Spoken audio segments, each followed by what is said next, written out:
출애굽기 14장 1절로 31절. 처음부터 안 읽고요. 11절부터 우리 하나님의 말씀을 함께 받들어 읽습니다. 저와 여러분들이 한 절씩 교독하면서 받들어 읽겠습니다. 우리 비대면 영상으로 예배를 드리시는 분도 꼭 성경을 찾아서 보시고 하나님의 말씀을 11절부터입니다. 11절부터 우리 하나님의 말씀을 함께 받들어 읽겠습니다. 우리 11절부터 18절까지 하나님 말씀을 봅니다. 함께 한 절씩 교독하면서 받들어 읽습니다. 그들은 모세를 원망하며 말하였다. 이집트에는 묘자리가 없어서 우리를 이 광야에다 끌어내어 죽이려는 것입니까? 우리를 이집트에서 끌어내어 여기서 이런 일을 당하게 하다니 왜 우리를 이렇게 만드십니까? 이집트에 있을 때 우리가 이미 당신에게 말하지 않았습니까? 광야에 나가서 죽는 것보다 이집트 사람을 섬기는 것이 더 나으니 우리가 이집트 사람을 섬기게 그대로 내버려 두라고 하지 않았습니까? 모세가 백성에게 대답하였다. 두려워 마십시오. 당신들은 가만히 서서 주님께서 오늘 당신들을 어떻게 구원하시는지 지켜보기만 하십시오. 당신들이 오늘 보는 이 이집트 사람을 다시는 볼 수 없을 것입니다. 주님께서 당신들을 구하여 주시려고 싸우실 것이니 당신들은 진정하십시오. 주님께서 모세에게 말씀하셨다. 너는 왜 부르짖느냐? 너는 이스라엘 자손에게 명하여 앞으로 나아가게 하여라. 너는 지팡이를 들고 바다 위로 너의 팔을 내밀어 바다가 갈라지게 하여라. 그러면 이스라엘 자손이 바다 한가운데로 마른 땅을 밟으며 지나갈 수 있을 것이다. 내가 이집트 사람의 마음을 고집스럽게 하겠다. 그들이 너희를 뒤쫓을 것이다. 그러나 나는 바로와 그의 모든 군대와 병거와 기병들을 전멸시켜서 나의 영광을 드러내겠다. 내가 바로와 그의 병거와 기병들을 물리치고서 나의 영광을 드러낼 때에 이집트 사람은 비로소 내가 주님임을 알게 될 것이다. 아멘. 기도하겠습니다. 할렐루야. 살아계신 주님, 주님의 사랑과 은혜를 감사합니다. 오늘 이 시간까지 우리의 삶을 이끌어주신 하나님의 능력을 믿습니다. 아버지, 그리고 또 이 시간에도 우리와 함께 하셔서 우리의 예배를 기뻐 받으시는 살아계신 하나님을 믿사오니 하나님, 오늘 이 시간 이 예배 가운데 함께하여 주셔서 아버지 성령으로 인도하여 주시고 하늘의 능력과 은혜의 기름 부으심으로 충만하게 하셔서 아버지 우리의 예배가 하나님의 마음에 합당하게 하시고 아버지 하나님, 우리가 사모하는 대로 하나님의 진리의 음성을 듣는 시간이 되게 하시고 하나님이 예배를 통하여 하나님을 감동케 하며 하나님의 은혜 가운데 아버지 모든 심령들이 회복되는 살아있는 예배가 드려질 수 있도록 주님 역사하여 주시옵소서. 그러기 위해서 먼저 우리가 마음을 뜻을 주님께로 향하기를 원합니다. 아버지 하나님, 우리의 예배를 방해하는 모든 원수들의 계계를 물리쳐 주시고 온전히 하나님께 집중하는 우리 참믿음 성도들이 다 될 수 있도록, 그래서 하나님 오늘 시간 어찌하든지 예배를 통하여 하나님을 기쁘게 하며 하나님을 온전케 하며 하나님의 능력 가운데 아버지 우리의 심령이 온전히 회복되는 복된 시간, 살아있는 예배가 될 수 있도록 주님 역사하여 주시옵소서. 감사를 드리고 예수님의 이름으로 축복하며 기도합니다. 아멘. 할렐루야. 아멘. 아멘. 예배가 너무 중요합니다. 이 이제 예배를 좀 강조를 해야 될 것 같은데 정말 내가 드리는 예배가 그건 하나님만 알고 나만 알거든요. 우리가 연극할 수 있으니까 내가 지금 이 한 시간을 하나님 앞에 예배하는데 정말 이 예배가 하나님이 보실 때 정말 하나님이 기뻐하시는 살아있는 예배가 될 수 있나 하는 거죠. 오늘 시간 우리는 그걸 하는 겁니다. 그냥 누구를 위해서 이 자리에 와서 앉아 있어 주는 게 아니고요. 정말 하나님 앞에 내 전 존재를 걸고 내 생명이 왔다 갔다 하는 문제거든요. 예배에 성공하면 살고 예배 실패하면 결국은 우리가 죽는 거거든요. 그래서 우리가 예배를 통해서 하나님 앞에 정말 집중할 수 있는 저와 여러분들 되시기를 주님의 이름으로 축복합니다. 아멘. 우리 경세웅 고개를 들고 하나님 앞에 예배하는 거야. 알았지? 기쁨으로 우리 하나님께 딱 집중하고 오늘 우리 세웅이가 하나님 앞에 예배로 인정받는 우리 귀한 세웅이가 되기를 주의 이름으로 축복합니다. 아멘. 아멘.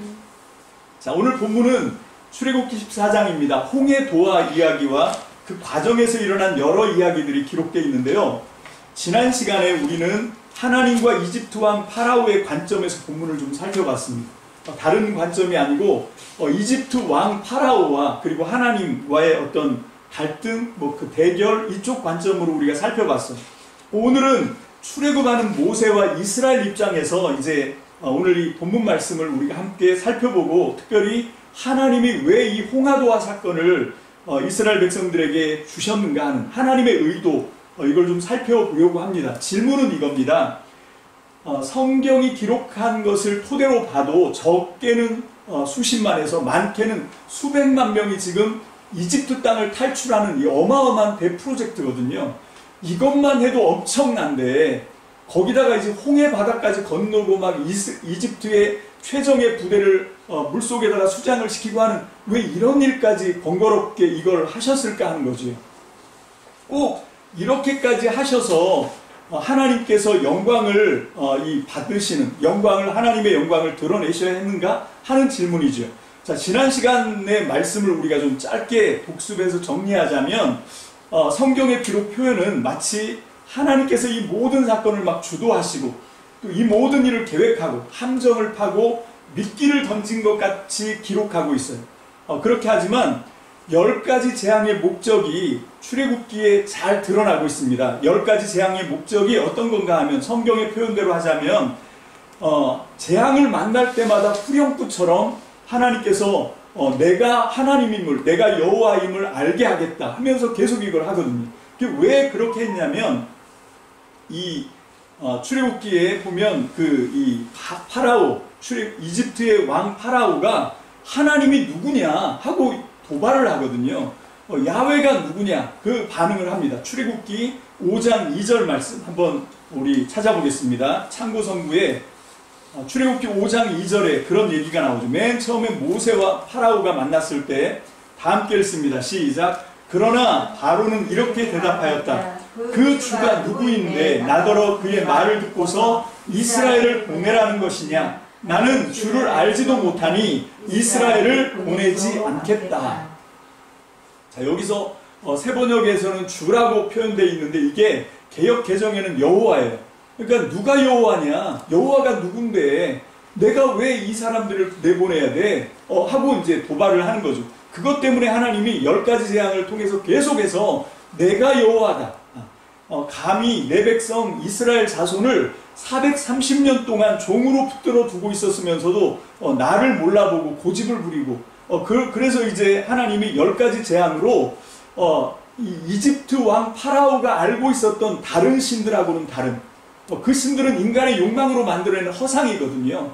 근데 이 여호와 하나님, 야훼 하나님은 그런 신들하고는 완전히 격이 다른 하나님, 다른 신과는 비교가 안 되는 그런 여호와 하나님이 나다라고 하는 걸 10가지 재앙을 통해서 아주 이 충청도 우리 아줌마들 표현, 제가 엄마한테 배운 표현인데 진절 멀짜가 나게 배운 거거든요. 하나님이 누구다라고 하는 거.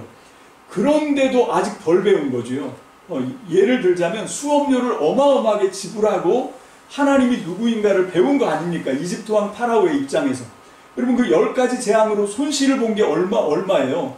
여러분 물질로 여러 가지로 손실을 무지무지하게 봤는데 제가 이집트 왕 파라오의 입장에서 생각해 보니까 가장 큰 손실 중에 하나가 뭔가 하면 통치를 해야 되는데 자기 권위가 막 한없이 추락을 하는 거 아니겠습니까? 그래서 좀 순서를 바꿔서 출애굽기 10장 7절 한번 보겠습니다. 출애굽기 10장 7절 10장입니다.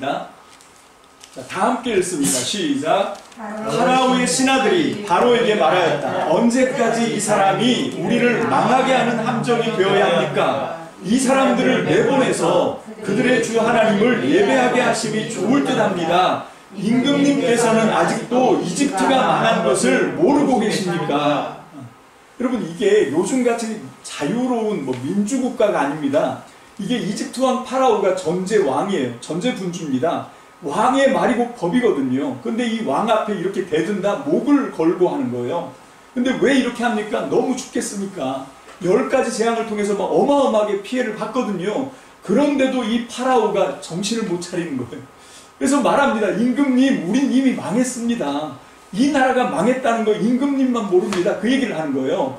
여러분, 이게 엄청난 도발입니다. 이건 그만큼 이집트 왕 파라오에 대한 신뢰가 떨어졌다는 얘기죠. 이 신하들까지도 막 왕에게 대드는 것이 이럴 정도로 이게 아마 파라오한테는 가장 큰 손실일 거예요. 10가지 재앙을 통해서 이 여호와를 모르는 바람에 여호와가 누구냐 그랬다가 이 하나님께서 10가지 재앙으로 막 거듭거듭 내리치시니까 이것 때문에 이제 이집트가 손실이 어마어마했고, 그것뿐만 아니라 이제 이집트 왕 파라오의 권위가 막 흔들리는 거예요. 여러분, 이게 아마 가장 자기에게는 뼈아픈 그런 문제였을 수도 있습니다. 그럼에도 불구하고 이 사람이 끝까지 고집을 부려요. 여러분, 이 출애굽기 6장 1절로 8절 좀 읽어봅시다. 6장 1절로 8절, 출애굽기 6장 1절로 8절입니다. 시작. 주님께서 모세에게 말씀하셨다. 이제 너는 내가 파라오에게 하는 일을 보게 될 것이다. 틀림없이 그는 강한 손에 밀려서 그들을 내보내게 될 것이다. 강한 손에 밀려서야 그들을 이 땅에서 내쫓다시피 할 것이다. 하나님이 모세에게 이렇게 말씀하셨다. 나는 주다. 나는 아브라함과 이삭과 야곱에게는 전능한 하나님으로 나타났으나 그들에게 나의 이름을 여호와로는 알리지 않았다. 나는 또한 그들이 한동안 낙엽에로 몸붙여 살던 가나안 땅을 그들에게 주기로 그들과 언약을 세웠는데, 이제 나는 이집트 사람이 종으로 부리는 이스라엘 자손의 신음소리를 듣고 내가 세운 언약을 생각한다. 그러므로 너는 이스라엘 자손에게 말하였다. 나는 주다. 나는 이집트 사람들이 너희를 강제로 부리지 못하게 거기에서 너희를 끌어내고 그 종살이에서 너희를 건지고 나의 팔을 펴서 큰 심판을 내리면서 너희를 구하여 내겠다. 그래서 너희를 나의 백성으로 삼고 나는 너희의 하나님이 될 것이다. 그러면 너희는 내가 주 곧 너희를 이집트 사람의 강제 노동에서 이끌어낸 너희의 하나님임을 알게 될 것이다. 내가 아브라함과 이삭과 야곱에게 주기로 손을 들어 맹세한 그 땅으로 너희를 데리고 가서 그 땅을 너희에게 주어 너희의 소유가 되게 하겠다. 나는 주다. 내가 누군지 아냐? 나는 야훼 하나님이다. 나는 주다. 여러분, 이걸 알려주기 위해서 지금 하나님이 10가지 재앙을 계속 하신 거예요. 그런데 그렇게 혹독한 수업료를 지불하고도 아직 파라오가 덜 정신을 차린 거죠. 그래서 마지막에 끝까지 고집을 부리다가 자신이 자랑하고 자부하던 그 특수병거 부대, 그리고 최정예 군대가 완전히 홍해바다에 완전히 다 수장당하는 그런 끔찍한 상황까지 이제 몰려가게 된 것이죠. 그러므로 지난 시간에 말씀드렸던 거지만 결론이 뭡니까? 지난 시간 우리의 설교의 결론이 뭔가 하면 하나님을 우습게 생각하면 안 된다는 거예요. 하나님에 대한 두려운 마음을 가져야 합니다. 여러분, 이게 참 기가 막힌 거예요. 제가 이 코로나19 상황을 조금 전에 광고를 했는데 우리나라는 가장 안전해요. 지금 보면 어제가 66명이 나왔더라고요. 66명밖에 나오지 않고 뭐 해외에서도 11명밖에 유입이 안 되고 굉장히 안정한 상황 가운데 통제가 되고 있는 것 같은데, 다른 세계는 지금 난리가 아닙니다. 여러분, 지금 일일 확진자가 50만 7천 명을 넘어요. 하루에. 그러니까 지난번에 30만 명, 그것도 기록이라고 했는데 지난주까지 41만 명, 매일매일 기록을 경신했거든요. 근데 어제는 세상에 50만 명을 훌쩍 넘었더라고요. 50만 7천 400 몇 명, 이 정도로 확진자가 나옵니다. 이게 지금 유럽 같은 경우도 영국인이 이런 나라도 4만 명씩 나와요. 미국이 8만 명으로 다시 인도를 제끼고 1등으로 올라가고, 인도가 6만 명 나오고. 여러분, 지금 전 세계는 다시 이 2차 팬데믹, 2차 위기 가운데 들어간 게 확실한 것 같아요. 손을 써볼 수가 없습니다. 근데 우리나라는 어떻게 이렇게 이 K방역 어떻게 이렇게 할 수 있었죠? 거의 미국하고 우리나라가 거의 비슷하게 시작됐거든요, 코로나가. 그래서 미국도 전용기를 보내서 우리나라보다 한 3일 먼저 그 우한에 있던 자기 주민들을 데리고 가고, 우리나라도 똑같은 수순을 밟아서 우한에서 우리 주민들을 이제 데리고 들어오면서 코로나가 이제 시작됐거든요. 근데 차이는 뭡니까? 미국의 대통령은 코로나를 우습게 생각했어요. 독감만 못하다, 마스크도 쓸 거 없다, 굉장히 우습게 생각했거든요. 그래서 지금 저 지경이 됐습니다. 근데 우리나라는 되게 두렵게 생각했어요. 그럴 수밖에 없는 게 2014년에 뭐가 있었죠? 2015년에 메르스. 이게 원래 2014년에 사우디에서 유행했던 건데 세상에 우리나라가 그 1년 뒤에 우리나라만 사우디는 조용한데 그 중동 국가는 조용한데 우리나라만 2015년에 굉장히 많은 확진자가 나오고 전염병이 막 돌고 그것 때문에 소상공인들 되게 힘들었고 그때 저희가 그 피를 봤죠. 그런 정말 창피한 일이죠. 그래서 세상에 이 뭡니까 낙타고기 먹지 마라, 낙타를 가까이 하지 마라, 뭐 이런 얘기까지 막 할 정도로 그것도 정부에서 그런 창피를 한번 혹독하게 당했거든요. 한번 수업료를 독특하게 치르고 나니까 코로나19 하니까 되게 경각심을 가진 거죠. 벌벌 떤 거예요. 그래서 이걸 두려워하면서 무서워하면서 겁내면서 이걸 잘 막았거든요. 그러면 결국 이거밖에 없습니다. 이제 새로운 바이러스 시대를 접어들었는데 이때 우리가 할 수 있는 방법은 뭔가 하면 우습게 생각하지 않는 거예요. 여러분 적을 경하게 생각하면 반드시 망합니다. 경적 필패, 이게 손자병법에 나오는 굉장히 유명한 얘기인데 우리는 그래서 두려운 마음을 가져야 되지요. 여러분 제가 설교를 하는 사람이잖아요. 그러다 보니까 제 가족이, 제 아내나 우리 3명의 아이들이 항상 불안에 떠는 거 아십니까? 저 설교하는 우리 아빠가, 우리 남편이 언제 또 입을 열어서 우리들의 이야기를 막 할까? 오늘이 그날입니다. 우리 막내딸이 지금 대학교 2학년인데요. 얘가 처음에 학교 들어갔을 때 되게 힘들어했어요. 공부가. 그 전공 학과가 그렇다 보니 이 사람 몸의 인체에 있는 모든 세포, 뭐 모든 근육, 모든 뼈 이런 거를 힘줄, 핏줄 막 이런 걸요. 그냥 우리나라 말로 외우는 것도 정말 힘들 건데 이거를 영어로 외워야 돼요. 영어로 라틴어 뭐 이런 걸로 외워가지고 이걸 시험을 봐야 돼. 이게 맨날 시험 보니까 얘가 하는 말이 자기는 코피 쏟으면서 밤을 꼴딱꼴딱 새면서 외우고 또 외우고 또 외우는데 시험 보려고 딱 쓰면 머리가 하얘진다는 거예요. 아빠를 닮았으면 잘할 건데 엄마를 닮아가지고 오늘 아주 혹독하죠. 엄마를 닮아가지고 세상에 이게 안 외워지는 거예요. 그래서 애가 막 울면서 저한테 하소연을 하고 막 했거든요. 제가 계속 용기를 북돋아줬죠. 근데 다행히 저를 안 닮고 엄마를 닮아서 어마어마한 끈기와 인내, 와 진짜 이 인간의 한계를 뛰어넘는 그 인내심을 갖고 막 끝까지 애가 외우고 또 외운 거죠. 하얗게 지워져도 또 외우고 또 외우고 그렇게 노력을 했어요. 여러분 걔가 1학년 때는요 이걸 계속 시험을 뭐 매주마다 이걸 외워서 시험을 보거든요. 근데 이게 합격을 못하면 재시험 계속 하는 거예요. 근데다가 더 이제 완전히 교수들이 완전히 혹독해가지고 그 가운데는 완전 자포자기하는 학생들이 생길까봐 이걸 조로 묶어요. 그래서 이 조원 중에 누가 합격을 해도 자기 조원 중에 한 명이라도 탈락하면 재시험이야.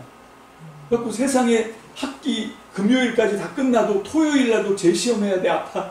어느 날은 주일날도 못 와요. 집에를. 재시험을 봐야 돼. 일요일날도 재시험을 보면서 이걸 계속 하는 거지. 그래서 이제 막 이걸 막 하다가 보니까 이제 2학년이 됐는데 2학년 1학기 때는요 자기 오빠가 너무 이제 공부를 못하니까 착한 오빠지. 이제 거금에 상금을 걸었어요. 네가 이 대학교 학점이 4.0인데 거기서 3.5 이상이면 A 뿌리고 3.0 평균 학점이 이상 되면 A 학점이 나오잖아요.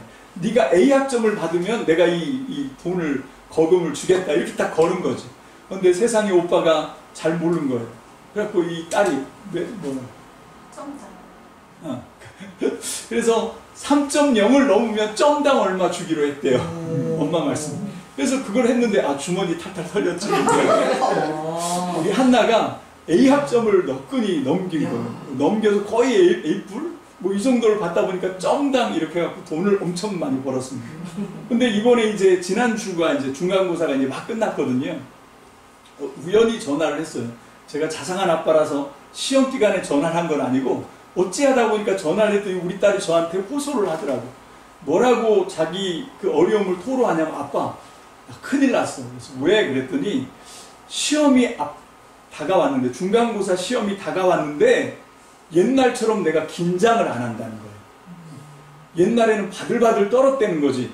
내가 이 시험 이대로 가다가는 난 안 된다 이런 생각에 애가 막 코피 쏟으면서 열심히 노력을 해서 시험을 봤는데 이제 한번 상한가를 딱 치고 나니까 그 다음에 이제 느슨해진 거지요. 그러니까 이제 중간고사가 코앞으로 닥쳐왔는데도 자기가 별로 긴장을 안 한다는 거예요. 이게 위험한 거죠. 여러분, 이게 시험 성적이 많이 나오냐 적게 나오냐 이게 중요한 게 아닌 거예요. 뭐가 중요하냐면 항상 긴장을 타야 되는 거지요. 하나님을 두려워하는 게 그런 겁니다. 한때 하나님께 은혜를 받았다고, 한때 하나님의 총애를 받았다고 우리의 마음이 교만해지고 느슨해지면 망하는 거예요. 우리의 믿음은 항상 뭔가 하면 하나님을 바라보면서 정말 그 나침반 바늘처럼 부들부들 떨면서 내가 지금 진리 가운데 있나 하나님 가운데 있나 항상 나를 부인하면서 하나님 앞에 두려운 마음을 갖는 것, 이게 지난 시간에 설교의 주제였습니다. 이제 벌써 몇 시인가요? 12시 넘었는데 이제 지난 시간 정리를 하고 있는 이런 참. 자, 이제 오늘 이 시간, 오늘 말씀은 여러분 이게 4페이지. 이게 이제 불교 용어에 도노돈수라는 말이 있어요. 이게 뭐 이웃 종교, 우리 종교도 아닌데 좀 이야기하기 좀 뭐하지만 제가 또 뭐 그걸 해본 건 아니니까 그냥 귀동냥에서 들은 거니까 제가 정확하지 않을 수 있습니다만 어쨌건 저도 열심히 준비를 해서 하는 얘기니까 여러분 이게 어떤 내용인가 하면 이게 원래 보리수 나무 아래에서 시달타가 이 깨달음을 얻고 그 도노돈수에서 부처가 된 거거든요. 그래서 이제 불교가 생겨난 건데, 그래서 이 불교는 원래 도노돈수예요. 도노돈수라고 하는 말은 뭔가 하면 막 갑자기 깨달아서 갑자기 거룩해지는 그런 거지요. 이게 단박에 어떤 경지에 도달하는, 단박에 깨닫고 단박에 경지에 도달하는 뭐 이런 게 이제 도노돈수예요. 근데 저는 사실 이걸 잘 믿지 못합니다. 왜냐하면 이게 신의 경지로 올라가는 거거든요. 감히 인간이 자기가 의지와 노력을 쏟았다고 해서 어떤 신의 경지를 침범할 수 있는 깨달음을 과연 인간이 할 수 있나? 저는 불가능하다고 생각해요. 우리 기독교를 제외하고 다른 모든 종교는 사람의 의지와 사람의 노력을 쏟아 부어서 그 신의 경지를 침범해서 그걸 깨달음을 얻는 거거든요. 근데 이거는 자기들은 그렇게 착각할 수 있지만 이게 정말 하나님이 원하시는 그런 진짜 그 하나님이 인정할 만한 그런 신의 지경에 도달한 건가? 저는 그거는 인정할 수가 없는 거죠. 그럼 만약에 그랬으면 예수님은 사람이 돼서 오실 이유가 없어요. 십자가에서 돌아가실 이유가 없습니다. 도노돈수하면 되잖아요. 그치? 열심히 치열하게 더듬어서 이걸 깨달으면 되는데 이게 안 되는 거거든요. 그래서 기독교를 제외하고 다른 모든 종교는 사람이 노력하고 사람의 의지로 진리를 따라가는 건데 몇 주 전에도 제가 얘기했죠. 우리 기독교만 그게 불가능하기 때문에 어떻게 한 거예요? 하나님이 우리한테 계시한 거예요. 하나님이 우리한테 자기를 드러내서 보여주는 겁니다. 이게 계시 종교거든요. 기독교만 이거예요. 근데 불교는 자기가 노력해서 하는 거거든요. 여러분 이게 보조국사라고 고려시대 때 보조국사 진울이라고 하는 그분이 우리나라 불교를 거의 이렇게 총정리하다시피 했거든요. 그분이 한 얘기가 도노점수예요. 그때부터 도노점수가 되는데 제가 얘기한 것처럼 원래 불교는 도노돈수인데 왜 이걸 도노점수로 했냐면 그럴 수밖에 없는 진울 보조국사의 그런 어떤 상황들이 있어요. 그게 왜 그런가 하면 이게 원래 우리나라 불교가 신라시대 때부터 2차돈의 순교로 들어왔잖아요. 그죠? 오늘 뭐 이게 설교 시간인가 그렇게 생각하는데 조금만 참고 들어보시면 그래서 들어와서 그 신라 시대 때 막 10대 성인 해가지고 엄청난 스님들이 많이 쏟아져 나옵니다. 그 중에 거의 첫 손가락에 꼽히는 분이 누구예요? 원효대사잖아요. 근데 이분이 의상대사랑 2번이나 당나라로 불교 유학을 가려고 가다가 2번 다 번번이 실패를 해요. 근데 2번째 가다가는 그 묘지에서 굴에서 뭘 경험하냐면 그 해골바가지에 담긴 빗물을 먹고 그걸로 깨달음을 얻어요. 그래서 내가 여기서 깨달음을 얻었는데 뭐하러 당나라까지 가냐? 그리고 이제 이분이 돌아서서 그 신라 불교의 틀을 바꾸죠. 그 전까지는 왕이나 귀족 중심의 불교였는데 이걸 이제 대중불교, 정토종이라고 해서 대중불교를 만드는 그 일에 앞장서요. 그런데 문제는 뭔가 하면 이분이 깨달았다고 하는데 그 위에 그 이후의 행태가 좀 문제가 있었죠. 새끼를 범해요. 그래서 그 누구죠? 무슨 공주지? 요석 공주랑 결혼해서 설총이라고 하는 아들까지 낳고 뭐 이런 이 규율을 막 범하거든요. 하여튼 그런 과정들을 지나다 보니까 좀 느슨해진 거예요. 불교가 신라, 통일 신라 그리고 고려로 내려오면서 그러니까 이 큰 스님들이 깨달았다고 하는데 그 이후의 삶을 보니까 이게 깨달은 사람 같지가 않은 거예요. 깨달은 것 같은 행위가 안 나오는 거죠. 그러니까 이 진울이라고 하는 스님이 어떻게 했냐면 깨닫는 건 단박에 돈오를 했는데 단박에 깨닫는데 이 수행은 계속 해야 돼. 수행을 안 하면 이런 지경이 돼 하고 이제 설명을 해버린 거예요. 그게 도노 점수예요. 근데 그렇게 하다 보니까 어떤 일이 생겼냐? 여러분 제가 아까 얘기한 것처럼 이웃종교 불교에서는 자기들은 도노했다고 어떤 깨달음을 얻었다고 생각하지만 제가 볼 때는 순 다 가짜인 거예요. 깨닫긴 뭘 깨달아. 그냥 그런 신용을 하는 거지. 여러분 여기에 이 가면과 이 위선을 깨뜨리신 분이 누군가 하면 성철스님이에요. 여러분 이분이 도노 돈수를 들고 나옵니다. 도노 돈수로 논쟁이 붙어요. 그러니까 그동안 보조국사 진울 때부터 고려시대 때부터 우리나라 불교는 도노 점수인데 깨닫는 건 금방 깨달아도 수행은 계속 해야 된다 이러면서 그러니까 수행을 하는 그 불자들이 스님들이 사람들이 이렇게 보면 이분이 깨닫고 지금 수행을 계속하는 분인지 아니면 아직 깨달음도 뭐도 없이 그냥 수행만 계속하는 분 아무도 모르잖아요. 그러니까 산속에서 머리 깎고 스님들이 다 자기는 이미 도노했어. 근데 이제 점수하는 중이야. 그러면서 이제 이 뭡니까 능청을 떨고 있었던 거죠. 근데 성철 스님이 이걸 확 뒤집어 놓습니다. 불교는 원래 도노 돈수다. 그러니까 내가 깨달음을 얻으면 수행 따위는 필요가 없는 그런 지경에 올라가는 거다. 나를 포함해서 여기 있는 땡중들은 아무도 도노한 사람 없다. 이제까지 없다. 뭐 이런 얘기를 던져버린 거예요. 이게 엄청난 일이죠. 이 사람 정말 대단하신 분입니다. 그럼에도 그렇게 하고 이제 수행을 했는데 마지막 입적에 들어가면서 유언처럼 남긴 말이 뭡니까? 이 성철 스님의 그 마지막 유언처럼 남긴 말, 거기에 굉장히 큰 어떤 의미가 있다고 생각해요.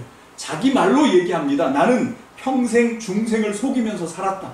그러니 내가 지옥 가는 건 마땅하다. 그러면서 이렇게 말합니다. 자신의 딸 필이라고 하는 딸이 있는데 이 딸과 54년 절연하고 살면서 80년 수행을 했다는 거예요. 54년 동안 자기 딸을 버리고 80살이 되도록 수행을 했지만 내가 이 경지에 도달하지 못했다. 그래서 그렇게 수행을 했는데 이게 헛된 것이어서 나는 지옥에 간다. 뭐 이런 고백을 하고 죽잖아요. 여러분 이걸 통해서 우리가 알 수 있는 게 뭔가 하면 인간의 노력으로는 절대로 신의 경지에 올라가는 깨달음 그런 거 있을 수 없다는 거죠. 그래서 이 불교에서는 도노 돈수를 주장하지만 그 불교식인 거예요. 그러니까 불교는 원래 도노 돈수입니다. 근데 제가 볼 때는 그 도노부터가 이게 말이 안 되는 거예요. 근데 우리는 뭡니까? 우리는 내 노력과 의지로 깨닫는 게 아니라 하나님이 우리한테 보여주시는 거니까 우리는 진짜 도노예요. 불교식으로 얘기하면 우리 기독교는 뭐냐? 돈오예요. 근데 그렇게 깨달음을 주었지만 그거는 신의 경지인 거지요. 그래서 어떻게 합니까? 이제 우리 기독교야말로 돈오 그 다음에 뭐예요? 점수예요. 아니 영원히 수행해야 됩니다. 그러니까 우리 기독교는 어떤 건가? 깨닫는 건 하나님이 자기를 십자가와 예수 그리스도와 여러 가지 하나님의 계시로 우리한테 금방 보여주시지만 그렇다고 해서 우리가 싹 변하는 게 아니라는 거예요. 여러분 그거를 오늘 출애굽기 14장 첫 장부터 우리에게 확실하게 보여줍니다. 어쩌면 출애굽기 14장은 우리 기독교 종교의 출발이라고 할 수 있어요. 여러분 이 구약 성경의 출발이 저는 이 출애굽기 14장이라고 생각을 해요. 근데 여기서부터 이 얘기를 하고 있는 거예요. 하나님께서 모세를 통해서 10가지 권능을 재앙을 하나님의 권능으로 베푸셔서 이스라엘 백성을 단번에 끄집어내는 데는 성공을 합니다. 근데 이게 이스라엘 백성을 탈출시킨 궁극적인 목적 달성이 아니었던 거예요.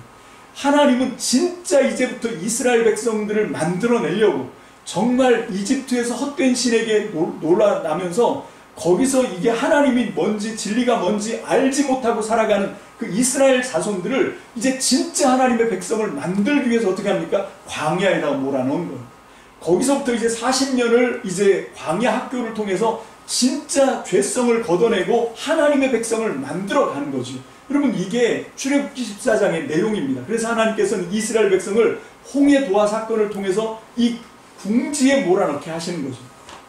그래서 오늘 말씀 제목이 뭡니까? 왜 부르짖느냐? 이게 누구한테 하신 얘기인가 하면 모세한테 한 얘기예요.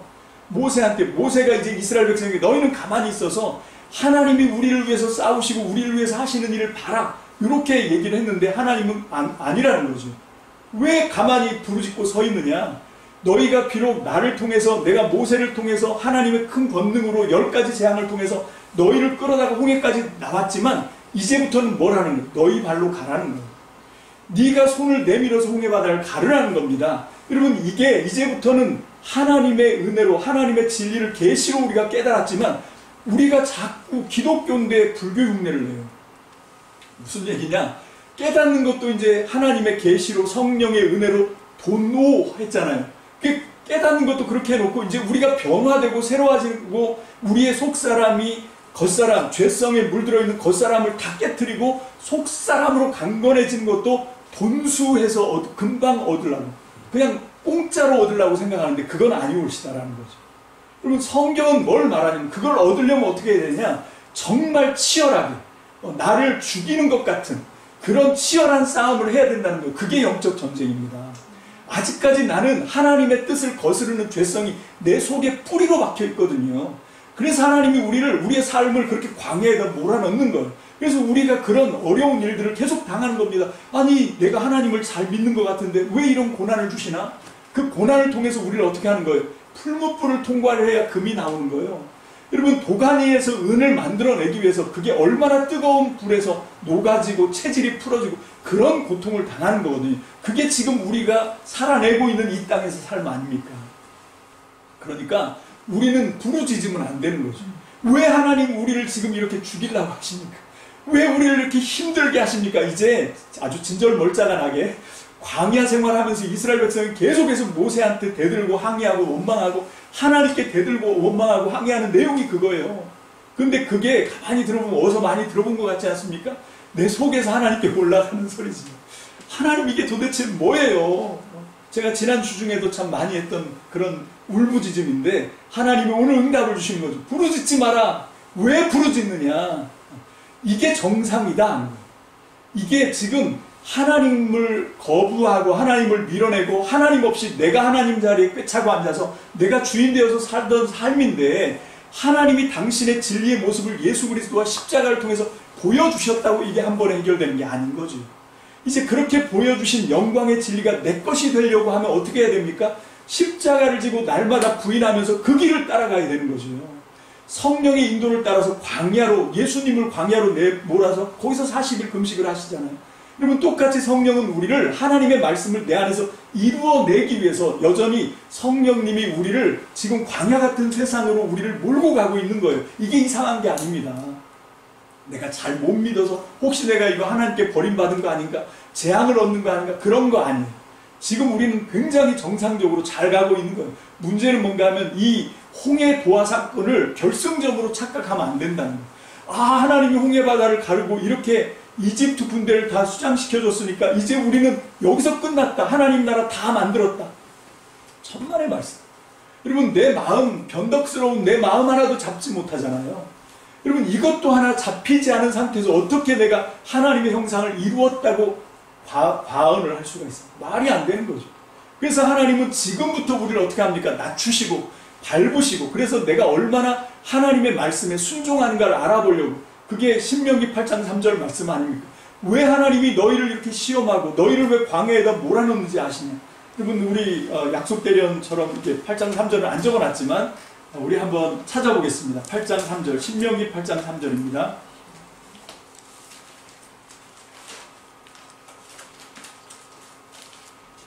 자, 이 말씀이 3,400년 전에 있었던 말씀이 아니라 오늘 저와 여러분들에게 해당되는 말씀이어서 그래요.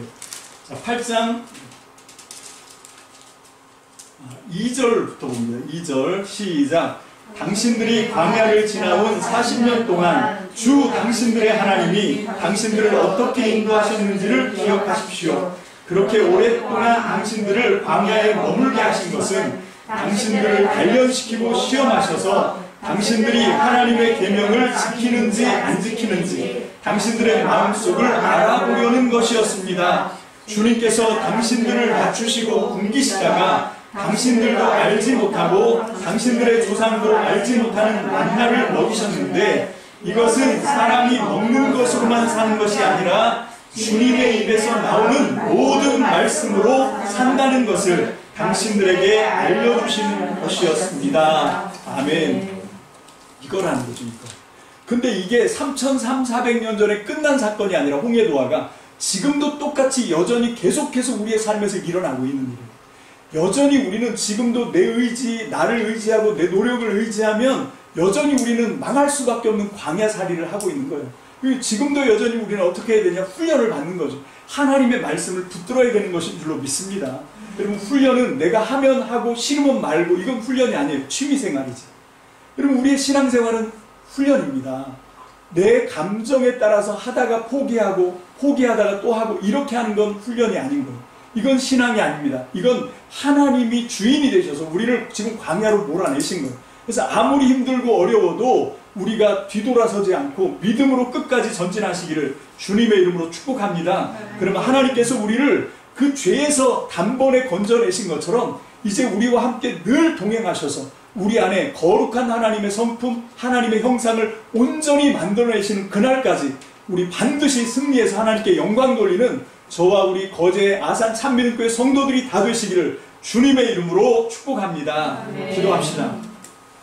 할렐루야. 살아계신 주님 감사합니다. 오늘 이 시간 우리가 이 홍해도화 사건 출애굽기 14장을 통해서 하나님의 뜻을 온전히 분별하기를 사모합니다. 아버지 하나님, 오늘 종에게 주신 말씀 가운데 정말로 진리의 말씀이 저들의 심령 가운데 잘 뿌리내리게 도와주시고, 아버지 하나님, 혹시라도 실수한 것이 있어도 우리 주님께서 모든 일을 합력하여 선을 이루게 하시는 능력으로 아버지 하나님, 정말 이 땅 가운데 하나님의 영광을 온전히 드러내고 하나님의 영광을 온전히 빛낼 수 있는 성도들로 세움받는데 오늘 이 말씀이 꼭 필요한, 저들에게 꼭 필요한 진리의 나침반이 될 수 있도록 주님 역사하여 주시옵소서.